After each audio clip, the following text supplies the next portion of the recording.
Alright, hey guys, welcome back to the channel.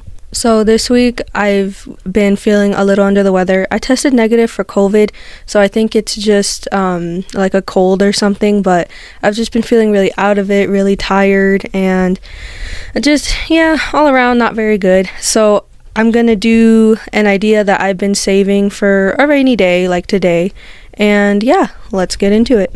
So for this week's topic, I want to talk about the history of Atla and how it came to be and all that stuff, all that goodness.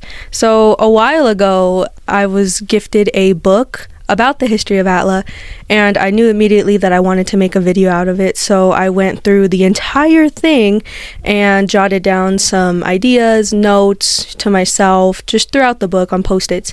And I was like, all right, this is gonna be for, in case of an emergency, in case I have no idea or no video topics. You can find this book on Amazon. It's called Avatar: Last Airbender, The Art of the Animated Series, 2nd edition. So yeah, that's what it's called. Amazon, I think it's like $15, but that was the last time I checked it, which was months ago. So just be aware that the price may have changed, all right? So let's start from the beginning. Did you guys know Momo was supposed to be a robot? I know, right? That's crazy to me too. I was like, really? A robot? For real? And also, like, I'm looking at the sketches right now, like the early designs of Avatar, of Avatar, Aang, Appa, and Momo. And did you guys know Appa was supposed to be a white, like, big dog? I did not know that. And I have my suspicions that the original design for Appa is how Naga is now in The Legend of Korra. Like, that's what I'm seeing, that's what I'm noticing, that's the dots I'm connecting. So yeah, I thought that was pretty cool. And then it was supposed to have a more futuristic look, so the time period was supposed to be in the future and not way in the past like it was, and that completely changes the setup altogether. You guys know what I'm saying? So I'm just like, it's very interesting how much a detail can change. Like, that would have changed the whole entirety of the show altogether. So in early development, the basic, like, key idea about Aang was supposed to be this. This is a quote directly from the book. Quote, "A farmer kid shepherding mammoth floating livestock like huge manatees, but not for food or dairy. He works in the skies and clouds. Very mischievous, sort of an outcast with ground dwellers and an oddity. Maybe he lives in the clouds, nomadic, arrow tattooed or painted on his head, so this herd trusts him." And then Brian's Notebook, March 2002. So already they had the idea that he was going to be more nomadic, air driven, stuff like that. So his roots pretty much stayed the same, I would think, So very cool. I like that. More of a monk kind of thing, more of an outcast. Yeah, I like that idea a lot. And they stuck with it. So, I mean, not really many changes were made to personality-wise, root-wise. So that was pretty cool. So Aang's concept also changed, not by much, I would say. I mean, you could argue that it did, but originally they wanted him to be like the spirit of the planet in human form. That's me summarizing it. Obviously they went into more detail, but that's me summarizing it. And I found that very interesting because, what we have now, he is a reincarnation of a spirit that can bend all the elements, stuff like that. And I just thought that was pretty cool. Like the original concept, like the spirit of the planet. So, I'm sorry about my phone if you heard that. Anyways, so like the spirit of the planet, but a twist on Mother Nature, if you will, I guess you could say.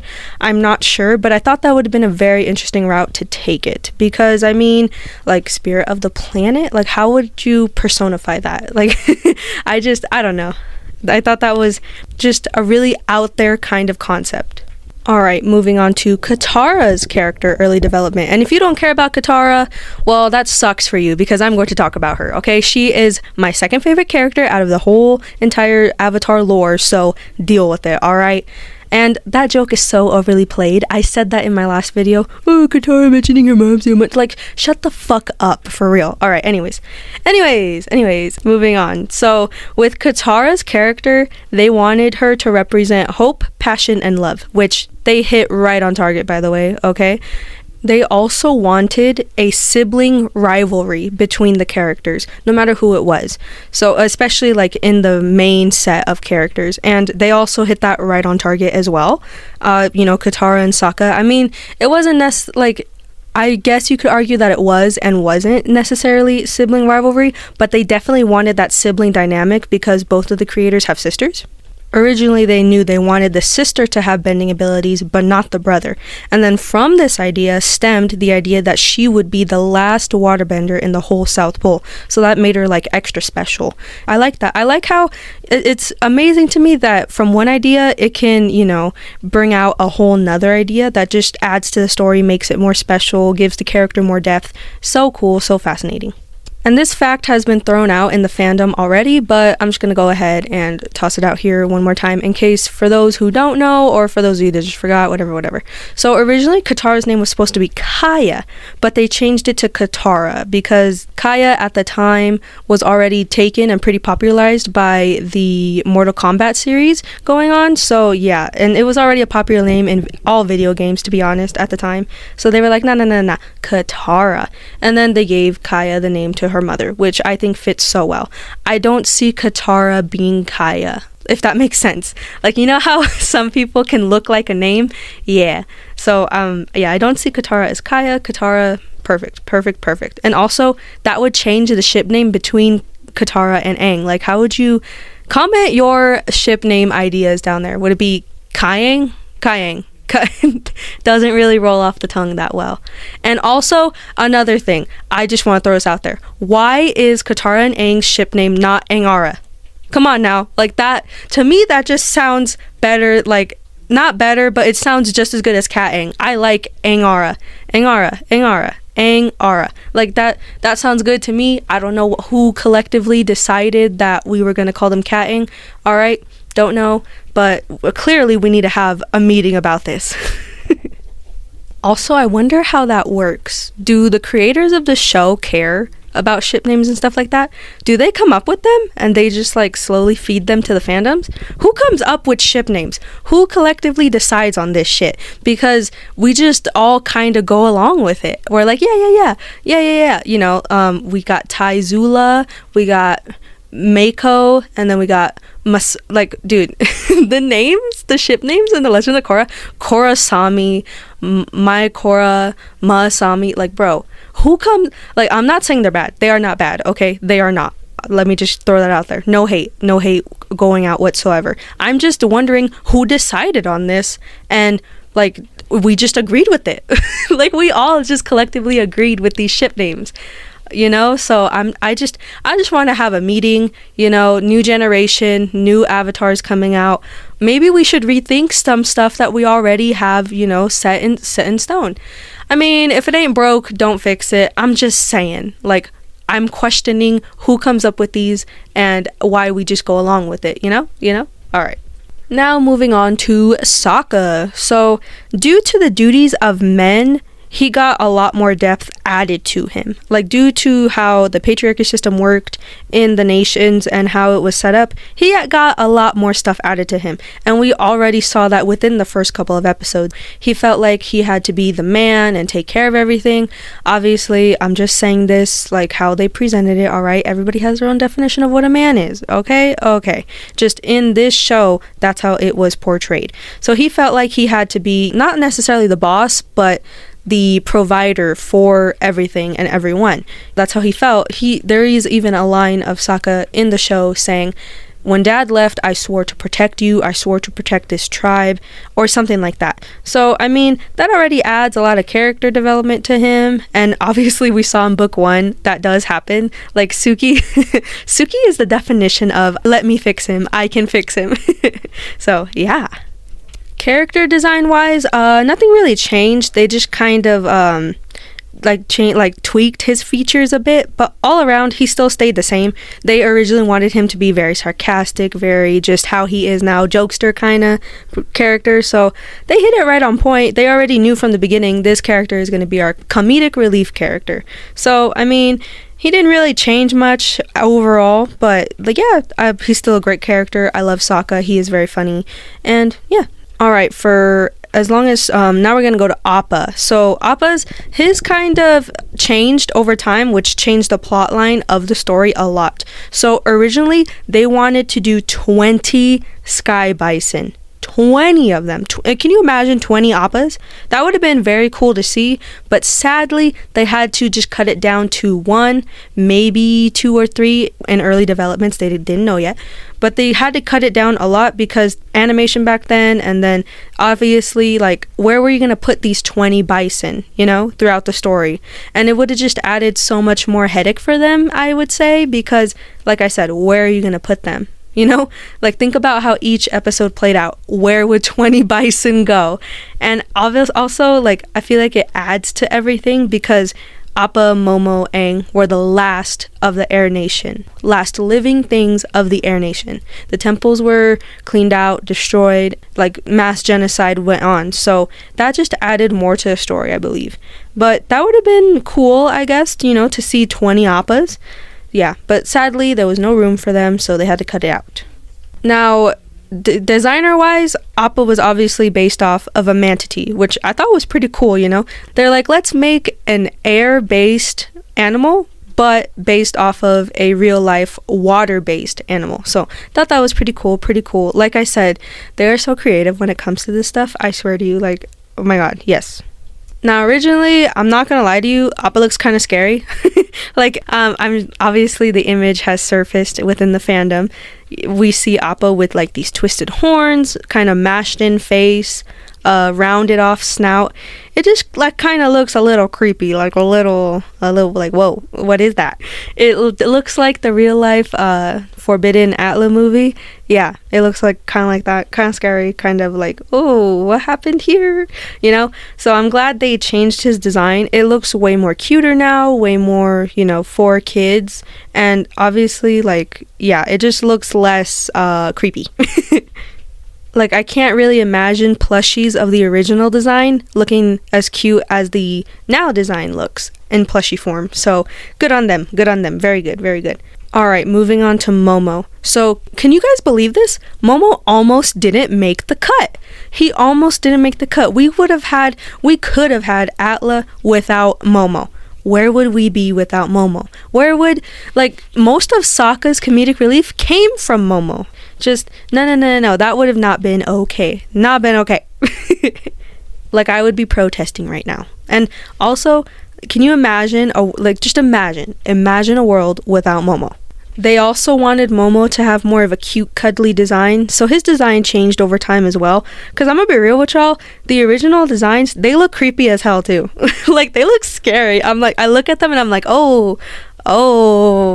Momo's design was based off like a real life lemur, so the pointed snout, the really dark face with the really circular eyes, yeah, that's just that's not it, you know? Kind of creepy. Kind of looks like I would wake up to that staring at my face in the middle of the night. And I don't really like that. So when they redesigned him, they went in, kind of made his features more cute, not so harsh, went in and softened everything. So yeah, now we have the cute, cuddly Momo we have today. Also, like I said, Momo originally started off as a robot. Don't know how that would have looked. Like I said, the whole futuristic thing completely changes the show. So, but I'm glad they went with past times and not future times.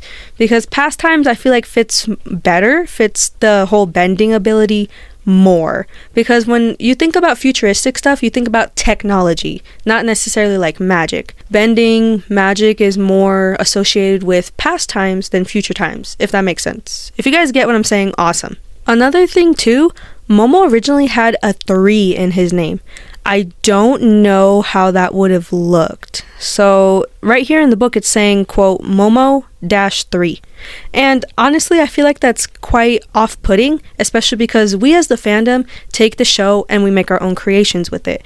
I've seen so many beautiful artworks within the fandom, by the way, so good. I love seeing what we can do with somebody else's concept, because creative minds do not think alike, and I love that. I love the duality, the versatility, just all around different ideas that come out of the same thing. Anyways, yeah, me as an artist, I probably would have struggled doing that, including the 3 within the name or just within my art altogether. So I'm glad the changes were made and we have what we have today. Alrighty, moving on to Zuko. Now, this has been thrown out in the fandom before, but I'm just going to reiterate it real quick. So, Zuko was not created in the early developments of the show. He was created more later, like later. So, we have Eric Coleman, I believe is his name. Let me double check that. Yes, Eric Coleman to thank for the creation of Zuko. Because originally they only had the Fire Lord. And they decided he was going to be going after Aang from the comfort of his throne. But Eric Coleman posed a question that gave birth to Zuko. The question is, quote, what if there was a young villain going after Aang in each episode, end quote. And then they all loved that concept and just started sketching out a bunch of different ideas. And I love that because, like I said, creative minds don't think alike, and that's how new ideas are born. That's how we get new cool shit. So I am so on board with this. Now, when it comes to Zuko's backstory, we have Brian to thank for this. Brian drew a really scary kid with a scar on his face, and they all thought to themselves, what if his father gave him that scar? This is where everything gets going for Zuko's backstory, for his character. Yes, beautiful, beautiful, beautiful. Alright, so for this last little chapter here, this is going to be the last chapter of the video because I don't want to make this video too long. I'll do this in segments, so yeah, I'll make a part 2, part 3, however many parts it takes until I get through the whole book. Alright, so this last chapter that I'm going to do for this video is developing the art of bending.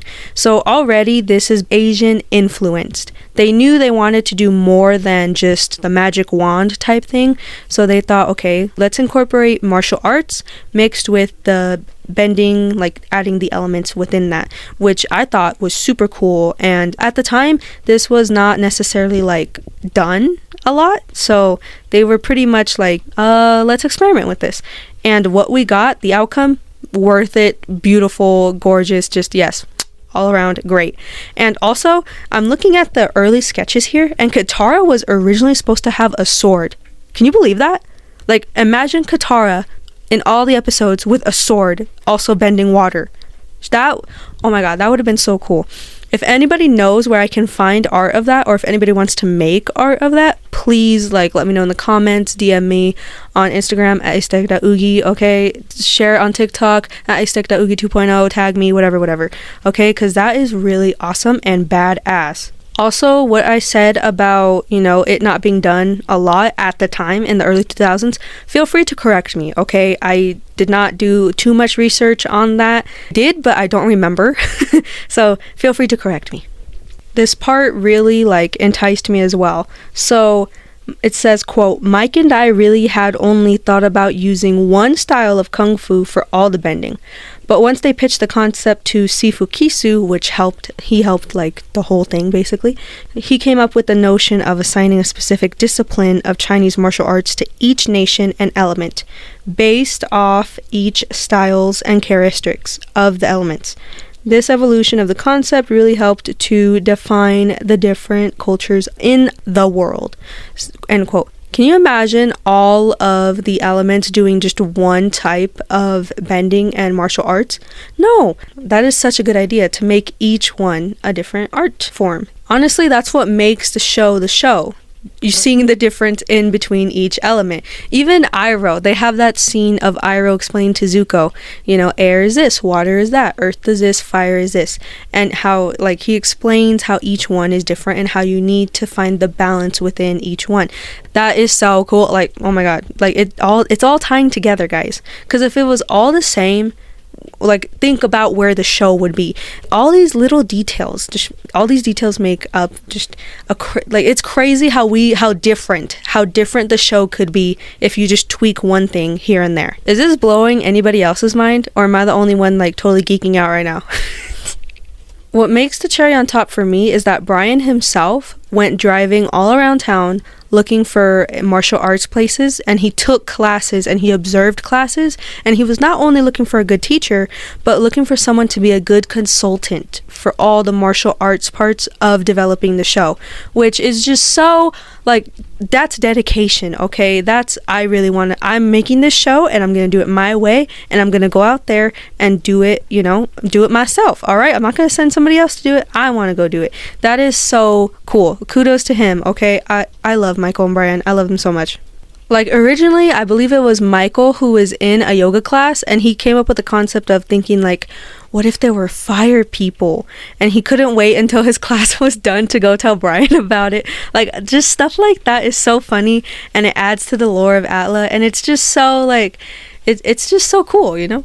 I don't know. To me, it's just crazy that we can get something added to the show just by doing something daily life. Like we got Avatar just by them being like, let's add fire people. Like it's crazy how one little idea / concept can grow into this whole entire show. It's crazy to me. It really is. Alright, with all that being said, I'm going to go ahead and end the video here. If you liked the video, like it. If you didn't like the video, like it.